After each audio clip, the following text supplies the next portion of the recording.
crew walking with it.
Halo, assalamualaikum warahmatullahi wabarakatuh. Nama saya Lutfi Akriansyah.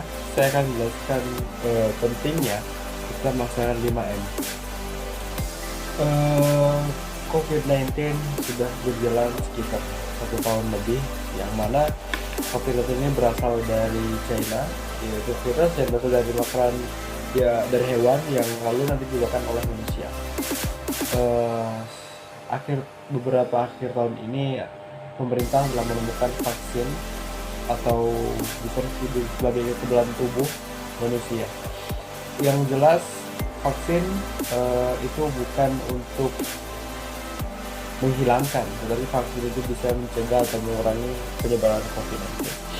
Dan berikut 5M atau perintah yang direncanakan oleh pemerintah yang harus kita ikutin guna mencegah atau menghilangkan penyebaran COVID-19.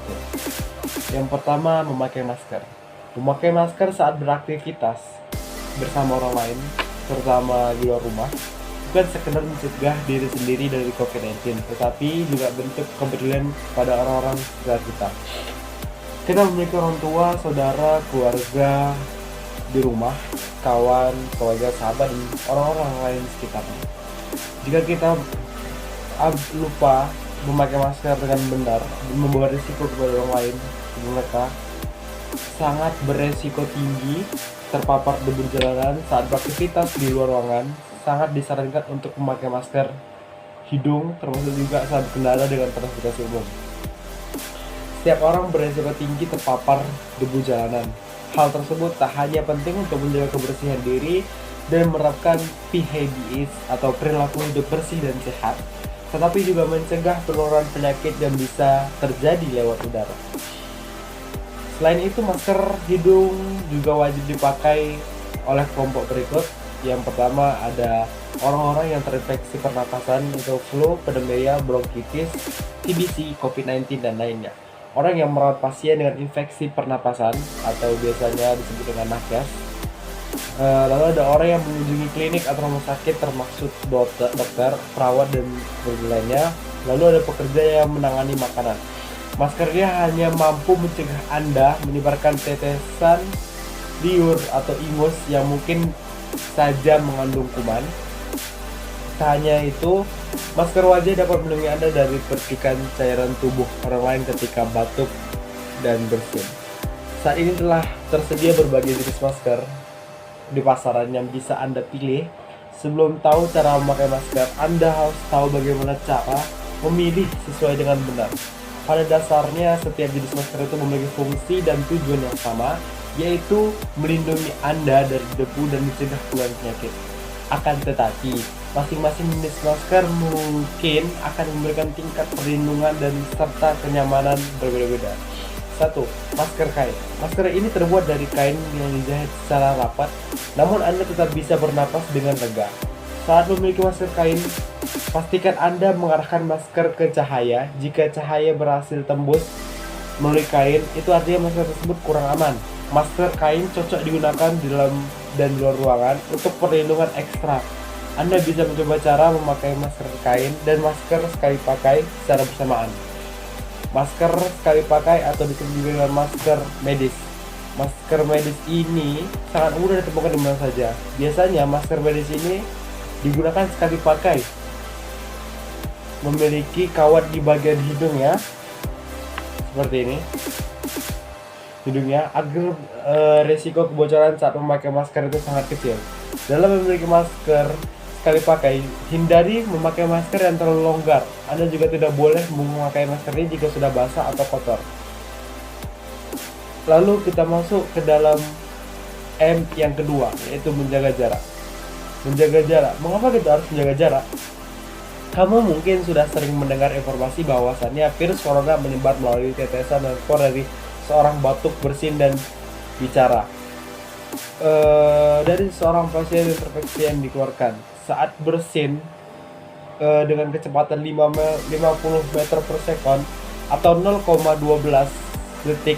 Bahkan droplet yang keluar dari hembusan napas saja memiliki kecepatan 1 meter per sekon. Virus corona menyebar terutama di antara orang-orang yang melakukan kontak dekat atau sekitar 2 meter dalam waktu yang sama.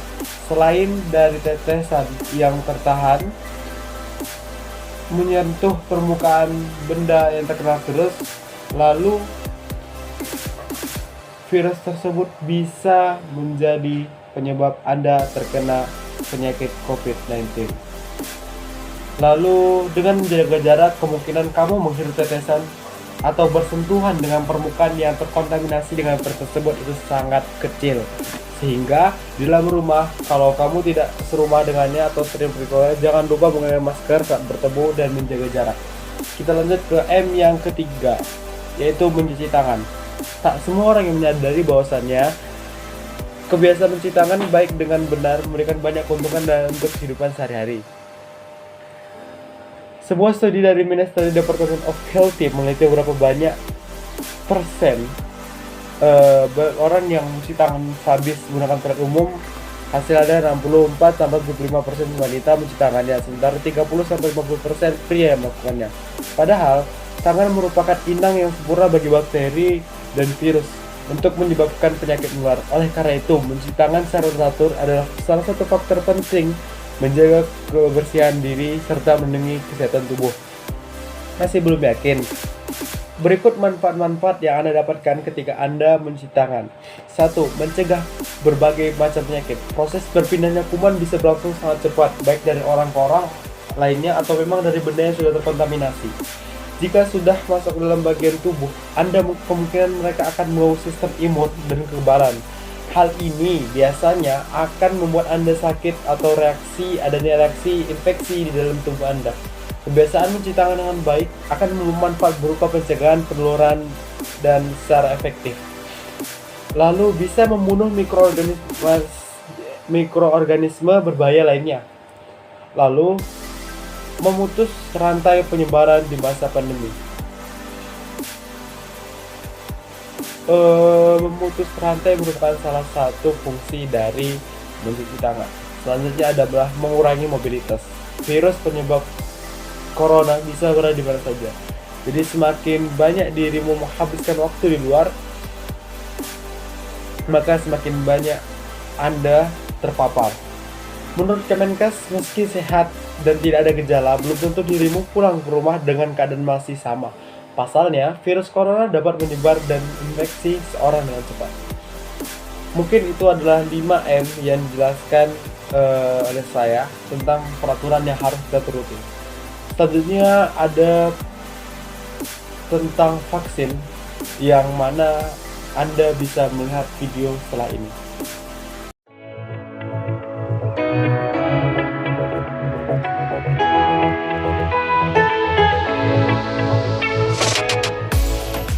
Kurangnya informasi dan pemahaman sering menimbulkan penolakan masyarakat untuk melakukan vaksinasi. Maka dari itu, perlu pemahaman yang lebih komprehensif terkait vaksin, vaksinasi, dan imunisasi agar masyarakat tidak mudah terpengaruh oleh misinformasi. Guru Besar Fakultas Kedokteran Universitas Padjadjaran, Cici Rakhiana Sujana Prawira Kartasasmita, memaparkan perbedaan vaksin, vaksinasi, dan imunisasi. Vaksin merupakan zat yang mengandung antigen dari virus atau bakteri spesifik yang telah dilemahkan. Proses untuk memasukkannya ke dalam tubuh itulah yang disebut sebagai vaksinasi. Vaksin akan menghasilkan antibodi jika belum disuntikan atau diminum atau disemprot ke dalam tubuh. Sementara imunisasi adalah reaksi dari tubuh kita sesudah kita disuntik vaksin atau mendapat vaksin. Badan akan dirangsang, terjadi respon dari imunologi, sistem imun, sistem pertahanan tubuh dihasilkan antibodi. Selain antibodi, badan juga membuat sel memori. Jika virus datang lagi, vaksin akan membunuhnya. Vaksin telah terbukti dapat mengalahkan berbagai macam penyakit. Bahkan sudah banyak penyakit yang hilang dan tidak lagi bisa menyerang manusia.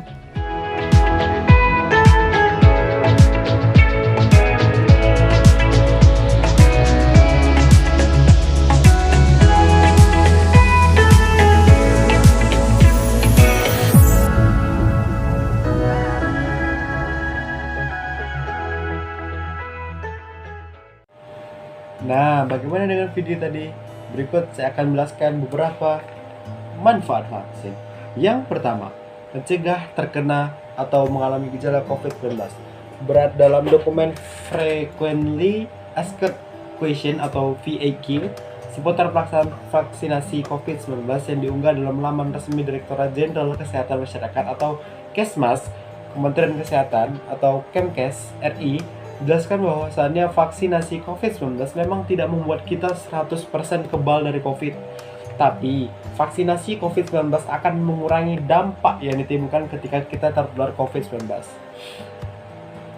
Oleh karena itu, di dalam tubuh kita menjadi seorang yang kebal atau terlindungi dari suatu penyakit, sehingga apabila suatu saat terpajan dengan penyakit tersebut, maka tidak akan sakit atau hanya memiliki sakit ringan.